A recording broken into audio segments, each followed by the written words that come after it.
Welcome, everybody, to a Delco Nerd and Network Hot Take. Ladies and gentlemen, if you've never listened to a hot take from us before, well, it's where a few friends get in a basement and we like to give our thoughts, give our opinions on a TV show, a movie, or a game. Today, it's going to be a game, and that game is Star Wars Outlaws. My name is Anthony Ragucci, and here to discuss, as always, the triple threat, Chris Trio. Gooch, how the hell are you? Tiring weekend. Absolutely. You had a really long one. It's not really a long one. Double wedding header. Yeah. No. Yeah. Yeah. Wedding double header is really what I wanted to say. Both work. But I was still able to finish Outlaws and get all the achievements Would for you look this at that? review. Yeah. I mean, like, look at Kicking me. some ass. Am So I did an you overachiever or what? Are you playing it on PlayStation or I'm Xbox? playing it on Xbox. Okay. I play it on Xbox, and you're on PlayStation. I am, so that's good. But yeah, let's get right into it, Gooch. Yeah, why don't you start? Absolutely. I'm actually really excited to talk about Outlaws. Yeah. You beat it much I meant to much before I did. I meant to check like when the last trophy date I had was, because I want to say it was probably the beginning of October. I think I had like 50 hours in, 55 hours. I really enjoyed this journey with Kay, Gooch, I gotta say. It makes me sad because I think this game got a lot of heat out the gate, which was somewhat deservingly. Let me give you some credit, Trio. You used the term character assassination, and I happen to think that was the most apt way to put it. Because I think this game really, really got fucked up on Twitter and by reviewers unfairly. Just so. undeservingly so. And like, I don't know. I was watching a lot of reviews before the fact, and I'm like, man, if a lot of this is true, which it seems to be from some of this gameplay you're showing, looks terrible, and it looks like, how could they ever release a game in this state? But then when I play it, and don't get me wrong, there's some issues. It's a little janky. There's a bit of jank, but I think for the most part, it worked very well. I had no game-breaking bugs. I had issues with the photo mode. It kept crashing when I try and use it here and there. That was really annoying. I love when Trio uses photo modes I don't touch. This is a perfect example of I couldn't be bothered with the photo mode in this game. Yeah, I wanted to take so many pictures this time around. And it was funny because I didn't feel nearly this way as like I did with Jedi Survivor. Yeah. Whereas like this one, I don't know why. It just like it really locked it in for some reason. But I'm sorry, I didn't mean to. No, I was gonna say that just like to touch on the performance. I had some issues here and there. I had a few issues like towards the end of my time where like for some reason like the frames just dropped. Really? When there were like a lot of enemies on screen, usually during That's like Imperial manhunts. Yeah. For some reason, like I don't know if there were just a ton of Imperials like coming toward me, and like it was just causing it to dip really bad. Occasional bugs and glitches, but like nothing terrible. Like nothing I know like game breaking that I felt like I was seeing. Like I don't know, Maddie's video, for instance, when he put it out, like he was showing stuff in that where I'm like, how is this even happening? Like, how did you release this game? And like I don't know, man. Unless they put out like some type of monster patch that like completely fix the whole game, which I guess is possible. Well, day one patch. Yeah, like I guess like, that's Ubisoft's fault and they deserve full issues with that. But like Ubisoft massive, by the way. They made The Division, just to be clear on like which team. But I just had a completely opposite experience from what I was seeing on a lot of these videos. I felt like it was a game well worth the $70 that I paid for it. I thought Kay was an interesting and compelling character. I definitely felt like there were some issues with cutscenes, especially where it would go back and forth between pre-rendered stuff and in-engine. And then some of the a lot of the lip movement was really off and stuff. There must have been 3 different types of cutscenes with different quality renders and character models. Kay didn't look the same at the end. She looked different. I was like, Kay, there's like your pre-render, which looks great. Then there's like a middle of the road. Yeah. And then there's like the lowest. And I think that's what people were, screenshotting Kay's face. And there sometimes are some it didn't look where great. she doesn't look great for some reason. That's not a majority of it at all. But it is weird. I completely agree. I know Kingdom Hearts and Final Fantasy did this a lot, like on the PS2 generation, where like during major cutscenes, like their face would be fully animated, but sometimes if it wasn't that important, it would be like, a lower quality face model, and like their mouth would move, but it wouldn't be like full lip Perfect. sync. Yeah. But again, the moment, it was usually about like if the moment was important or not. Exactly. Like if when you're finding like random people on the side streets in this, their mouths will move and it's not perfect, but for the most part, I felt like it worked. The pre-render. I called out like the masks. You see people with masks, and I think that's just lazy, especially when you actually have to talk to them. It's not just like random NPC walking by who might go, oh. So I tweeted this at you because I was just like, my only argument against that would be that I feel like it is very immersive in the Star Wars universe that people wear masks. Like that is part of the immersion of Star Wars, that a lot of characters do wear masks in Star Wars, and even like certain helmets, races and stuff, and helmets and things like that. I would say helmets, not masks. For sure. But I mean, I'd say that there's some masks and stuff in there for sure too, like face coverings of some kind and things like that. So, and I guess if I felt like that was happening with a majority of people, I'd be more annoyed. But where it's just kind of like this kind of side character on the street,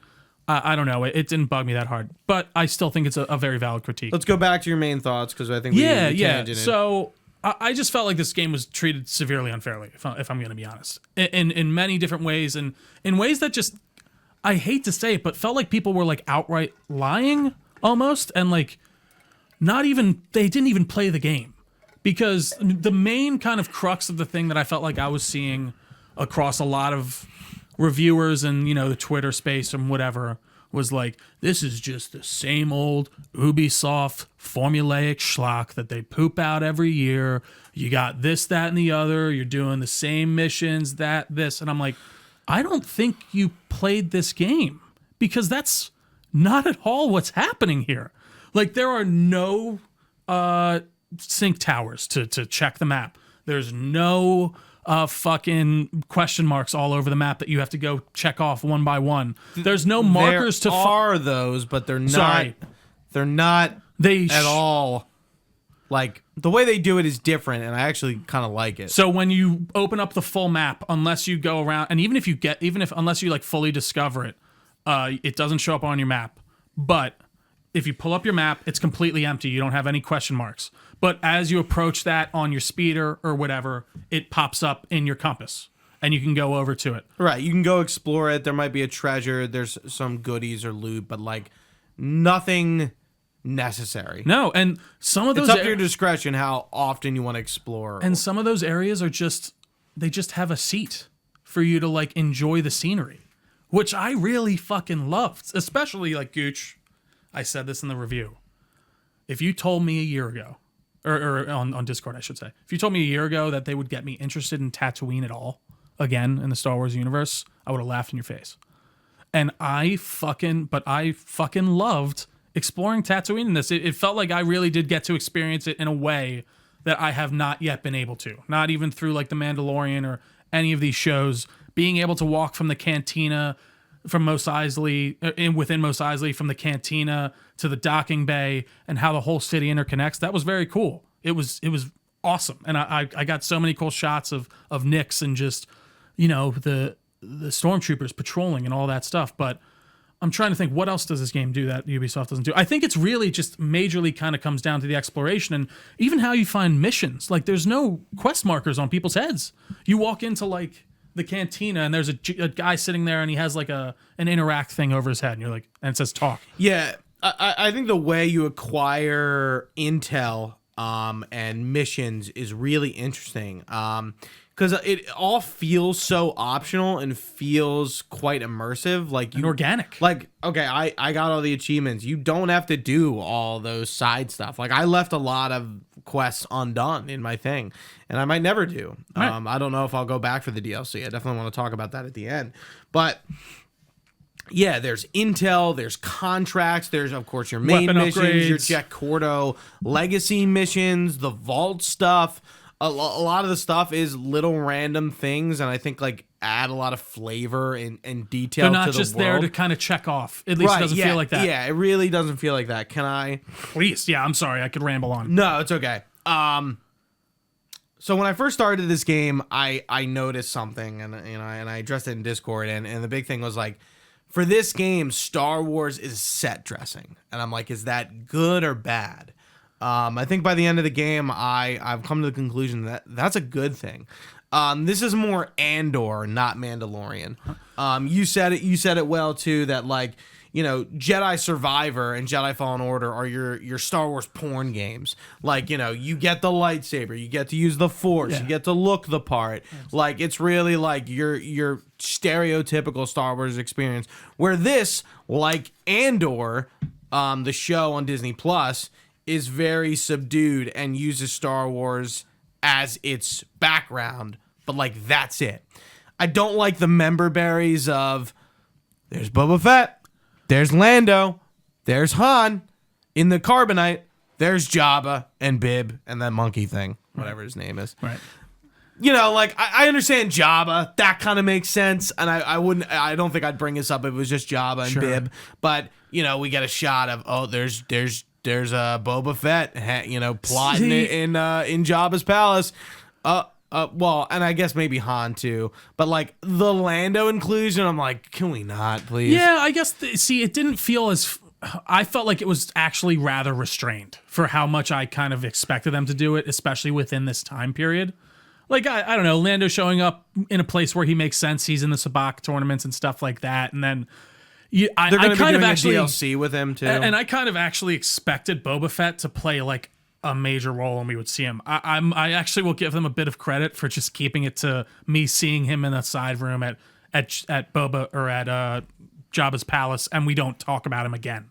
I mean, they do that even in there's the whole cutscene in Jedi Survivor where he hunts down the one guy or the one lady, but. I get that. I totally do. I just think, there are things that you can't avoid and when you're set within this time period, and that is the fault of choosing this time period. But I do think they captured this era of Star Wars to like a T. They really, in my, like when you're walking through those back alleys. I don't think I ever thought about that. And it's very, it's nothing super clean. It's all kind of dank and dirty and everyone's, trying to recycle parts, and there's these back alley bazaars, and Mos Eisley has kind of a ship part yard, and you can go out to these smaller settlements too. It felt like I was in the classic era of Star Wars, really, really well to me. So I think this game is very okay, and I mean very okay in a very positive sense. Sure. It has jank. I think its stealth combat is kind of a failure.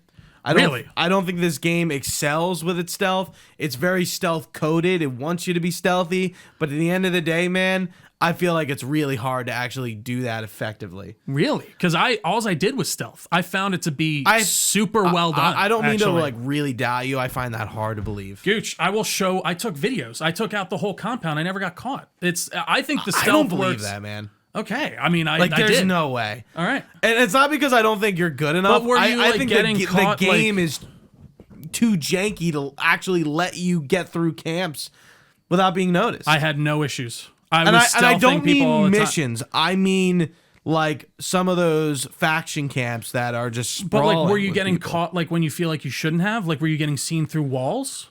No. Or were you was it like what were the issues? There were you just were like having? no good ways to like take dudes out all the time. Like really, because I found like a ton of like I found that there was a lot of like tunnels and secret access places to different parts of like bases, especially when you could get people to turn around with Nyx. I found him to be super helpful with distracting people. Yeah, I really like Nyx. Like Nyx isn't the problem, but I have a save video on PlayStation. I'll send you. It's literally of me taking out the entire Imperial console. I felt so good doing it. I actually think the stealth is one of the strongest elements of this game for me, surprisingly enough. Yeah, I think it's like total opposite. That's funny. And behind that for me is definitely like the speeder. I loved the speeder. Yeah, the able speeder to go was around good. I mean, I think the gameplay in general is just serviceable.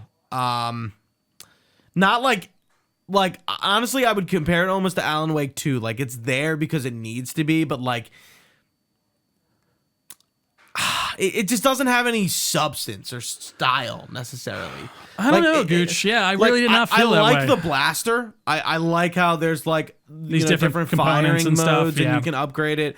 Like, I do kind of like the pick-upables. Yeah. Like the guns, like I think that kind of makes sense. It works well. I think giving Kay like an arsenal would have been a mistake. I think agree. Sticking to the smuggler sidearm just kind of worked. It makes sense. How did you feel like the gunplay was in general? Just fine, you know? I think we're pampered, Gooch, because like it felt great to me. It is just funny to me. Like I really had like The gameplay itself, I overall enjoyed. I felt like I was getting through bases in a way that felt sneaky, and when I wanted to go loud, I could fuck people up, especially once I got the heavier weapons and stuff like that. But yeah, there was a lot of talk online that I saw that it was just broken, that like you couldn't be stealthy at all. And I would love to see what people I didn't are think doing. it was broken. I just think the game like is just too like janky for you to actually do it. Like I was finding myself like just in situations, well, I guess I just got to run out and like get somewhere else to actually take this guy out. Like I can't actually, like I gotta wait. And like, I gotta did wait you feel for like my there were stupid not enough like stun shot to recharge? sneak out? Well, and obviously that recharges faster when you knock out people. But like, were you finding like the routes around like the camps and things like that, like the vents and like the sidewalks and things like that? Sometimes, because that's definitely where I felt like it shined the most. And like, yeah, I don't know, like especially the Imperial compounds, those were like impossible. Really. I got to, yeah. I found those to be the easiest because they had all the like. What difficulty were you on? Hardest. Okay, Yeah. I had a custom difficulty, so I had custom too, but I had all the stealth set to the hardest and all that stuff. So I had everything on like challenging. Maybe Yeah. that is the hardest. I think that is. But I changed one thing because I like first thing I looked was like, okay, is there a trophy? And I'm like, okay, I'll have a little fun with this. And I think I like had everything on challenging, but one thing I'm trying to remember, it might have been like lock picking. I love the lock picking, dude. I love fucking the love the slicing. lock I think the lock picking was a really good system. Like the so you beat. listening to it, yeah. I wasn't even like yeah. watching it. I was usually literally looking away, like waiting to listen for it instead because it was easier. It's a very cool system. Yeah, and I thought the slicing was fun. It's not super. It's not anything. It's like a like just like put the pattern where it needs to go. Right, and I can give them a lot of credit for making something like that. I feel like I truly haven't seen as a lockpicking mechanic or like a hacking mechanic in a game. More so the slicing. That's you could probably equate that to your BioShocks and things like that to a degree. But yeah, that lockpicking, like the, what would you call it? I forget what her slicing tool was really cool. One of my favorite parts. Absolutely. I thought the outfits were pretty cool, but like again, I think like for some reason I feel like some of these RPGs, like when it like I think Mirage had the same issue. It's like the powers on the armors are just. They're fine, yeah. Like these aren't changing gameplay. No, and I do. I wish I was switching them a little bit more and getting situational with them, but like at the end of the day, like I was just wearing. I know you could do the transmog and make one set look like another, but like at the end of the day, like I was just like, this is for style. Absolutely, it was for what I wanted to wear 100% of the time. Yeah, I do think that there are a lot of really cool accessibility options though in this, where you can really go into the menus and change up a lot of stuff. So you didn't play on widescreen, right? No, I didn't. I played on like the full screen. Yeah. The widescreen was like, you feel like you're the losing space. The UI was like so small. Yeah. I like couldn't see anything. Mm-hmm. I was like, yeah, sorry. There's not many widescreen games. I know The Evil Within, at least the first one, is in widescreen and there's black bars. The Order 1886, I'm pretty positive, is another. Right, yeah. But yeah, that always feels kind of odd. I agree. It just didn't feel natural. Death Stranding has one of like a mode. I appreciate like I could go in and switch it right away. I will speak to like the RPG elements in this. There's not a lot. I kind of appreciate it in the way of like I kind of like the way you got the abilities and I do. You go through the them. They were different. pretty cool, but again, like didn't really. It was really changing anything. But yeah, it does. It gives you more abilities. It allows Nyx to distract people for longer. It gives you more stuff. I think you were it just gives saying you you some didn't like it. What do you no, like? I was saying I do. I'm sorry. I meant to say that I no. I really like that part. It's okay. When I say that's not very RPG, I think that's good. Yeah, that's you know what I mean. I don't need everything to be like a level up in like the strictest regard. I like that I can just I craft the next level for my gun, or I unlock this new tool that I can now get into new areas for, and I really like the menus in this too, I will say. I felt like they were very bespoke and Star Warsy, and they didn't remind me a lot of anything else, which I can appreciate. And even just a lot of the designs for the speeder especially. I didn't think the paints for the starship itself was that cool. Yeah, I would agree. How did you like the Trailblazers ship? I think it was a real big standout. Dude, it was. I mean, listen, I think they've nailed the flying, in at least Ubisoft has, and well, maybe not Ubisoft. EA did Battlefront and all that. But Squadrons. I think, yeah, exactly. And even in Battlefront and stuff.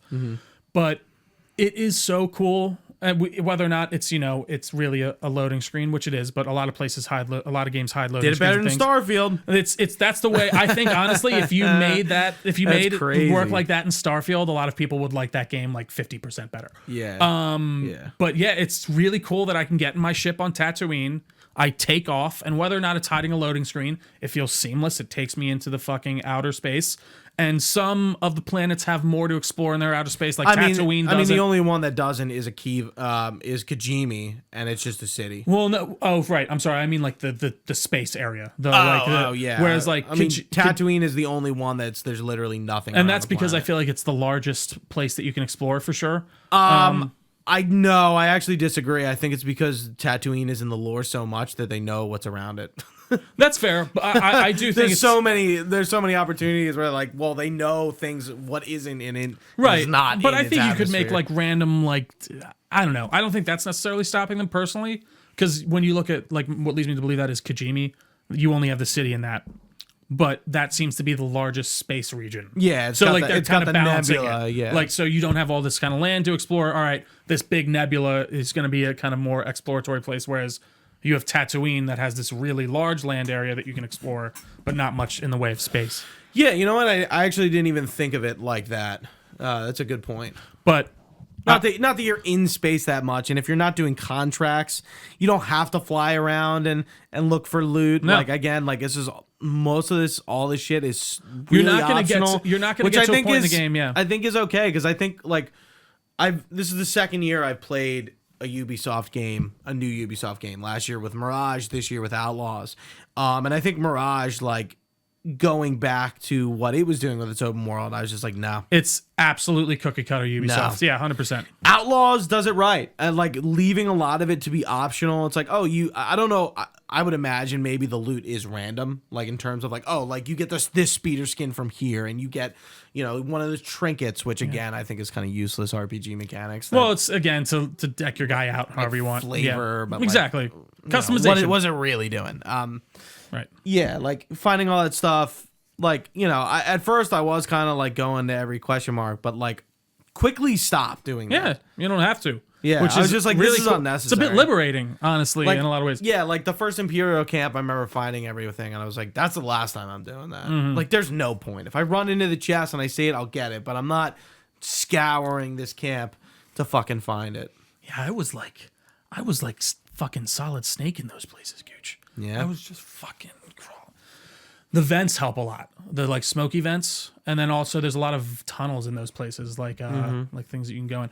But anywho, yeah, I don't know. I really liked Kay as a person, even like as a character, I should say. I thought her setup for her story was interesting. Like she's on Kanto, and it's a Canto Bites back, baby. Which I think it's fine. I think it's just funny. I think that that's as the the world worst works. part. Yeah. We always, and it's always brought up. Of course. Yeah. CGI casino. She has a heist go wrong. She meets up with what's the droid? Who? ND5. Listen, He's my favorite. I didn't expect the World War II allegory in this Gooch with all of him and stuff. It's like he finds like this old beat up B2 battle droid that still thinks the war is going on, like those fucking Japanese in World War II where they're like, yo, it's 1955. War's over. And they're like, no, it's not. I have to complete my mission. And the whole idea of what No, he you was find going, another BX droid. Sorry, another BX droid. Yeah. And I thought the whole storyline with him especially was really fantastic. And sorry, what were you gonna say? No, I was gonna breathe to start talking. But. No, and the connection that like her and or him and Kay formed throughout the whole campaign feels very natural and real, and it didn't feel forced. The dialogue didn't feel, I don't know, super Marvel-y, for lack of a better term. There wasn't. I didn't feel like there was a lot of jokes undercutting serious moments. It felt like they were allowing moments to kind of sit where they needed to. For the most part, I'm sure you could probably point one out to me. I think Kay Vess, especially in the beginning of the game, is a bit too newbie. Definitely, and I think that's on purpose. Lines that, like, what am I doing? What am I doing, guys? New kid on the block. Yeah. Right. I like Kay towards the end. I wasn't about her in the beginning. I think most of the characters, including the people you recruit for the heist, are pretty forgettable. But ND5, Kay, and Nyx, I really like. Star Wars games keep doing this thing where they introduce a buddy companion. Sure. We have BD, BD2, BD1. BD1 in the Survivor games, and we have Nyx in this. They work as good gameplay elements. Yeah, like I like Nyx. Like he's cute. I like the little food. Did you find him mini-games. useful? They're pretty Like funny. were you using him a lot? Yeah, I was. Especially once you upgrade him too, he gets even better. Right. ND5 I love. You know, if you've watched the Delco Network, you know I like the Clone how Wars, did you like that and so he's exploration? like Yeah. my Clone Wars allegory, so I just like it in general. But yeah, I mean, you hit the nail on the head. I just liked ND5, but those three characters, and I think everyone else is kind of forgettable. Like I like Slira with Zarek Besh. I don't know if that's new. I think Sounds like it is. Like Yeah. they made it up. And like I did like that twist at the end, I will say. Yeah, I didn't see that coming. I didn't where either. Jalen was going to be like the brother, and he told that story in the beginning. But like otherwise, the story is very stereotypical. Hey, we need to recruit people to heist. We're going to do it. We're going to go on the heist. It's going to go this way, that way, and that way, and we're going to The come out heist on goes top. pretty well the second time, actually, though. I will say. It goes Yeah, relatively. I mean, a few things go wrong. Yeah, but relatively pretty reasonable. Yeah. Yeah, I don't know. Overall, I think the story was very compelling, and I think most of the characters landed for me. Who was the bomb maker again? I forget. Ankh. I liked Ankh a lot, actually. Just weirdly as like a. What do you think about them putting Huttese into the game? We've never seen that. So it makes total sense. Makes sense, Yeah, and I yeah. love that they actually have the full dial because Gears is so funny. You go back and play like, and you obviously know it's like KOTOR or something. They're just repeating, like they speak Huttese, but it's just the same line over and over again. So being able to hear them actually like speak the full language was very cool. I do like that they committed to that. It was cool to see the pikes and stuff and all that. I did. How'd you feel about like the reputation system? I'm glad you're bringing that up. But before we get any further, if you're watching on YouTube, make sure you leave a comment about what you think about Star Wars Outlaws. Please and do. If you like this podcast and want to see more, make sure to subscribe, hit the like button, and also, if you're on audio, please do feel free to subscribe as well and review, rate, do whatever you need to do to make us happy. We need you. Yeah, the reputation. I really kind of liked it because I felt like it was. I know it's like a main mechanic of the game, but it feels like very secondary. Right. I don't know.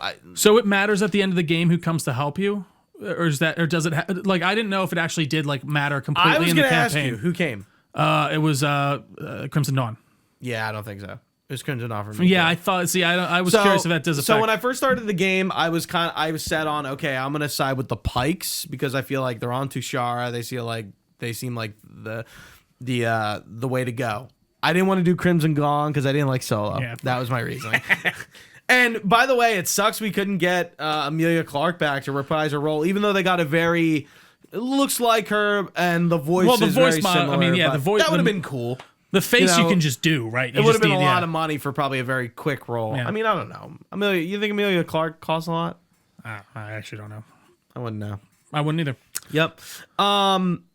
Yeah, and then with the other two, I went Ashiga instead of the Hutts. So after the whole, I ended up getting good with all of them at one point, like at some point or another, just to get their when outfits. I was grinding achievements, I was doing a lot more contracts, and, Right. and then like if you're not doing contracts, like you can easily get them all to max, but I feel like you kind of have to be gaining and grinding the system a little bit to do that. I feel like if you're naturally well, you playing, just have to do one. Yeah, you're if right. you're naturally playing, you'll be good with two, negative with the others, and maybe not super in the red. When you're super in the red, it makes your life a lot. It does, because you go into these territories that are controlled by these people, and you can't move as freely, and it causes issues. So yeah, people constantly coming after you. Like at the end of the game, for me, the Pikes were always on my ass, but when I was actually going through the story, the Hutts were fucking all over me. Yeah. And some, story missions have like a lot of story missions actually at the end will have you choose like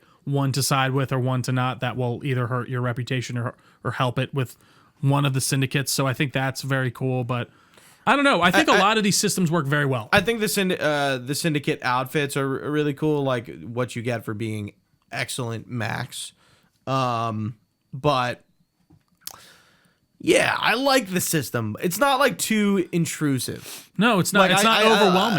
I like how they like it's subtle, and again, it like adds a lot of flavor to the game. Yeah. I completely agree.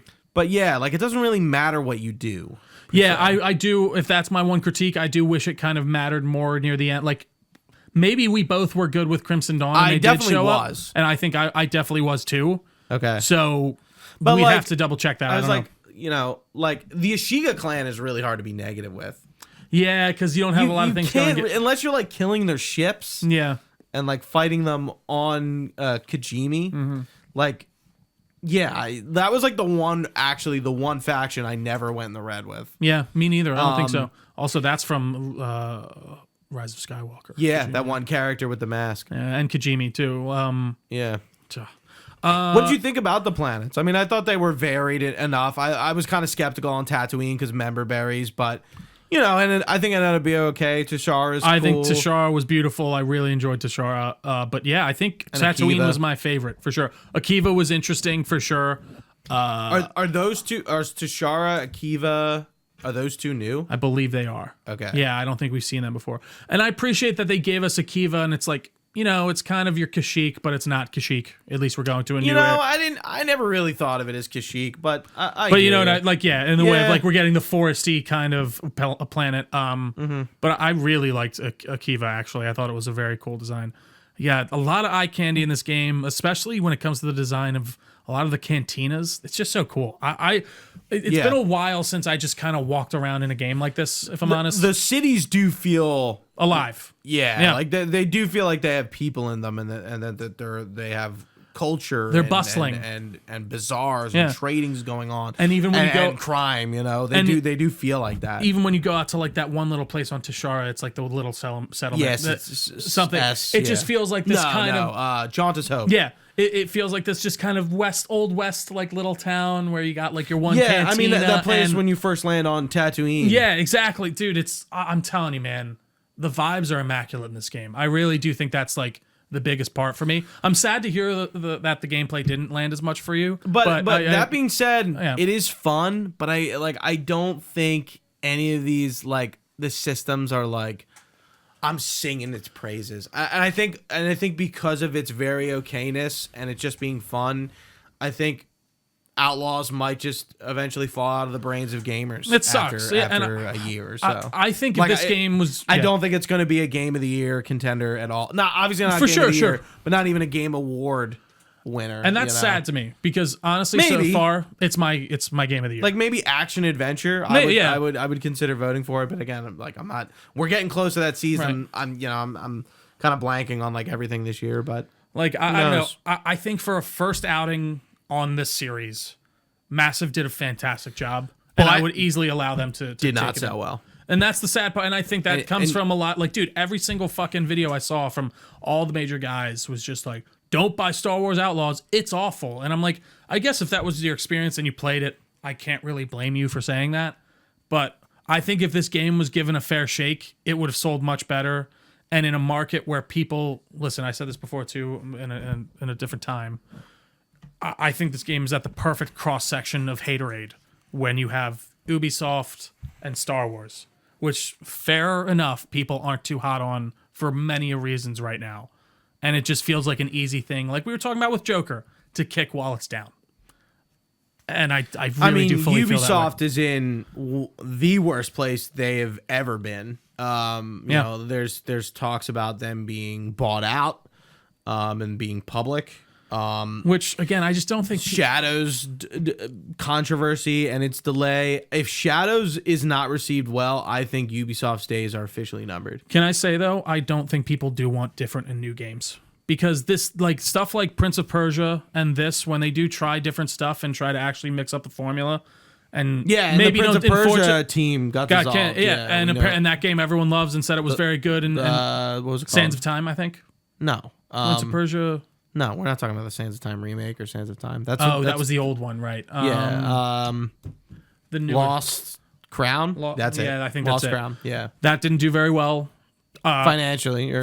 yeah, critically it was sales-wise. great. Yeah. Star Wars Outlaws, yeah, it got like 7s and 8s across the board, but the way the conversation went about it, you would have thought it was a 5. Yeah, it definitely was And- not a win for Ubisoft. And I'm sorry, like, I don't think a lot of people play video games that get upset about video games because If you would, Wait, what? I don't think a lot of these people who are upset about these things and like saying like the games aren't being made that people should be making and we aren't getting anything new and different and interesting aren't really playing these games or don't give a shit. Because if you did, you'd play games like this. You'd play games like Prince of Persia. Yeah, Outlaws is a pretty different open world like game. It's definitely not a lot like this. Especially and that's weird in saying the that about a Ubisoft game. Well, and we got to remember that like Ubisoft is the parent company, but there are all these like Massive is its own thing, and it's in the regard of like, you know, I think they made The Division, right, and they seem to have, you know, proven themselves in many different ways to Ubisoft. So I do think they are kind of let off the leash a lot more when it comes to that, or at least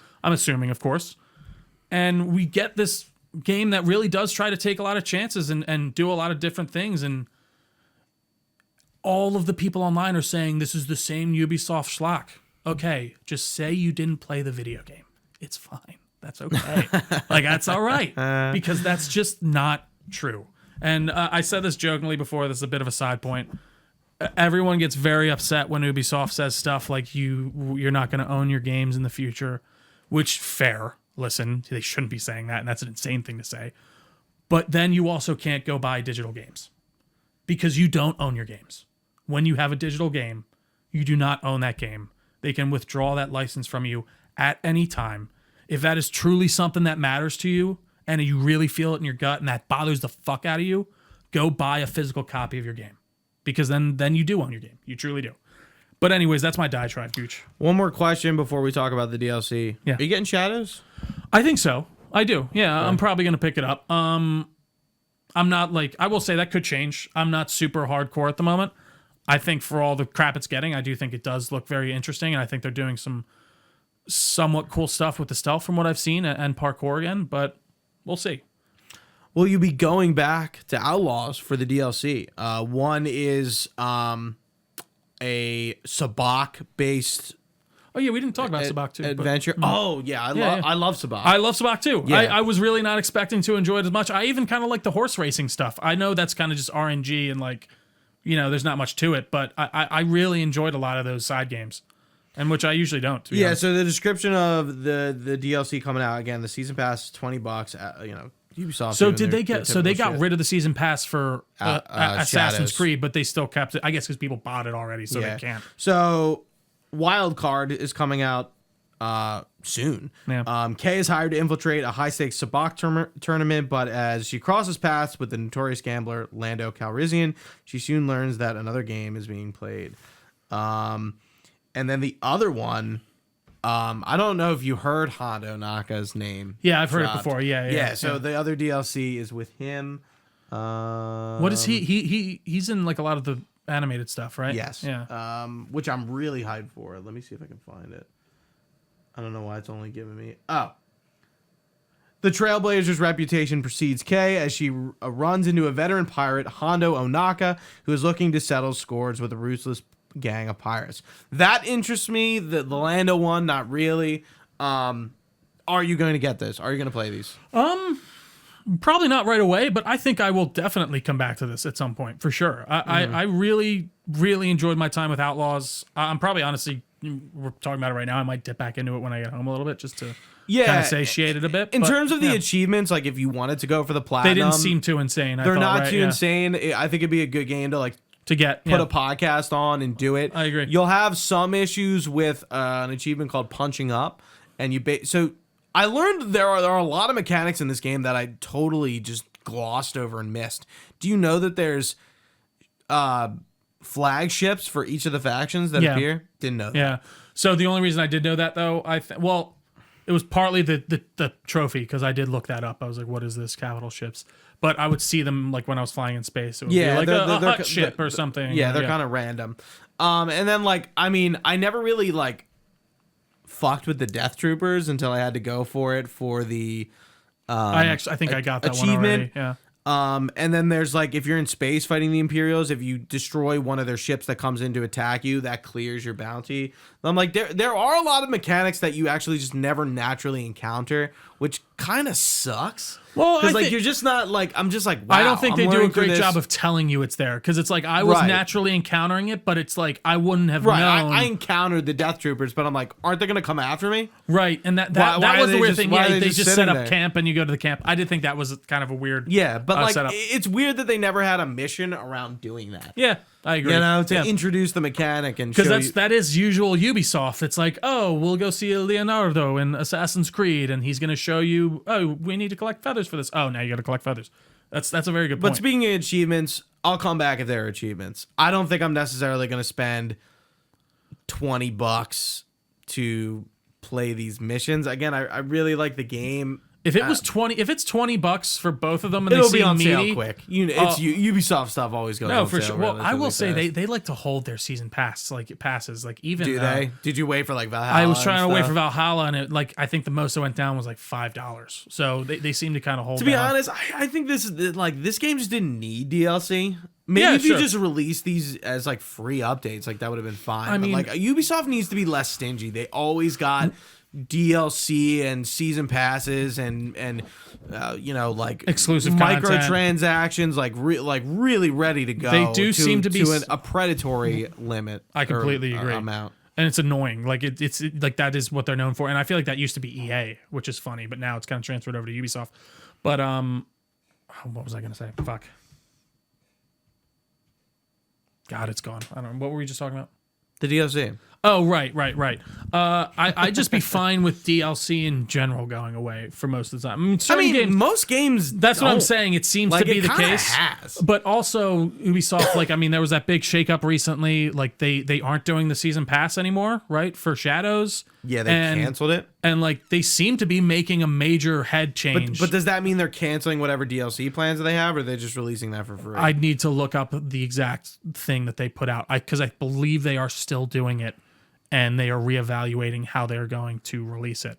Yeah, about time. And I think they're very behind. They in should be those listening. practices, Yeah. But again, their games like were for all the people that love to shit on Ubisoft. Before this, their games do sell well. This really is the first year where like for major AAA titles we've been seeing an issue. And again, I think a major part Issue of that with was sales. We've been bitching for years. People Right. have been bitching No, I'm for sorry, years. but like it hasn't monetarily affected them. You know what I mean? They've still been doing fine. Their games still sell very well. yeah, But with this was really the first one where it seemed to break the zeitgeist, and I do think it was because like I don't know, you see like Moist Credit Charlie or whatever. I saw him post a video. He has like millions of views. He's like, and you click on it. First thing he says is should you buy Star Wars? Nope. And then he just goes into it, and like people, major influencers like that affect it majorly. And I know. you know We're sort it's of what it is. watching some shitstorm with Veilguard right now a little bit. Oh, I'm even though sure. it's getting great reviews. Everyone's like this. I know it's like. I'm just like, And like, by the way, I'm not planning on getting that game, but like, that's not because like I think it looks fantastic, and the good reviews push me more to like maybe I will pick that up in a month or something. But like, it's getting good reviews. But then people also go like, well, and I think this is true to a degree. Of course, like anything, there's shades of gray. Like reviewers aren't even in line with us anymore. They don't even get us. No one from any of these websites are even close to on the knows. And I don't know. Like, I think they were pretty on the nose with like Star Wars specifically, but I digress. Anything else, Gooch, on Star Wars Outlaws? wait, what do you mean they were on the nose with Star Wars? And with, I think, like most of the major outlets gave it Oh, like a did it 7 get and an good 8. reviews? Yeah, I mean, Okay. well, it got like Well, 7s and 8s, you know? Like, Right. you're kind of like, it's good, you know? Okay. But whereas the most of the, you know, content creators, YouTubers were like, this is fucking shit. But yeah. Well, yeah, I mean, I think they had like 3 days to play it. And that's another issue too. Listen, I'm not going to take Ubisoft's blame completely out of the equation on that. If they really are sending out the game without a day one patch and it's working like that, what did you expect? Mm-hmm. So I do have to, you know, preface it with that, but still, I did really adore this game. So it's sad to see it kind of really get tanked Yeah, like that. I think it's worth a pickup, whether you're a Star Wars fan or not. 100%. Like, again, I think like Andor piqued a lot of people's interest. I think if you're one of those people who liked Andor, this is for you, for this sure. is your game. Absolutely. Hot takes that we'll have probably coming out soon. Silent Hill 2 for sure. Agatha All Along. Penguin, whenever that finishes up. Yeah, they're probably the next 3 that are probably in our headspace. And then but- you'll obviously Dragon Age whenever yeah, that's a while out. But I mean, we're heading into Game Awards season. Predictions gonna come soon. I'm trying to think what the next game I'm gonna get is. Maybe Stalker. Stalker's end of November, right? Right. Yeah. Yeah. And then you got Indiana Jones in December, which I'm excited for. Dude, I keep forgetting about that. I know. You remind me I have to pre-order though. Yeah, I need to actually do that too. Does Stalker have a physical release? Probably, but it's probably not all on the disc. That was listen. I got the Starfield copy to have, and it does I don't like how hidden it is on there. It's like in the back in the little text, and it's like requires. You paid full. No, price? it was $30. I got it half off just because I don't have Game Pass anymore, so I want to be able to. Oh right, you had to get it. I had to. I had to purchase it. Yeah. That's a good problem to have, I $30. guess. No, yeah, it's not a big thing. But again, it's just in very fine print on the back where I'll give EA shit all I want for Jedi Fallen Order and all that, or Survivor, but it says clearly on the front of the disc, like the entirety of the game is not on This here. disc is a ruse. Yeah, basically, like this is an This access is a game. lie. 2-disc game, by the way. What is? Outlaws. Oh yeah, it was. It is for Xbox. It wasn't on PlayStation. I can Do you show have you the when full? we're done. Yeah, I'm I'll curious show because you. I only have It's one a disc. 2-disc on Xbox. So is the full game on that disc? One is a we can look at it. One Yeah, is I'm a curious. data disc. One's a play disc. Huh. Interesting. I mean, we Yeah. talked about it before. Survivor is coming out on PlayStation 4, and the whole fucking game's on that disc, but it's not on PS5. God damn it. Anyways, I digress. Gooch, this has been a lot of fun. I'm glad we talked about this. Thank you all so much for watching with us. If you've been with us live on twitch.tv/Delco Nerd Network, we really appreciate your time. You can find this podcast anywhere podcasts are found. Just search Delco Nerd Network on your service of choice. We have a Facebook page, Discord channel, all that good stuff will be linked down below. You can even email us your comments, questions, or concerns to delconerds@gmail.com. We'd be happy to get back to you. All this information is on our website, delconerdnetwork.com. Please like, comment, share, subscribe. Let us know your thoughts on Star Wars Outlaws below. We'd love to hear them. But that does it for us for Gooch. I've been Trio. Thanks for watching, guys. Stay nerdy, and we will see you next time.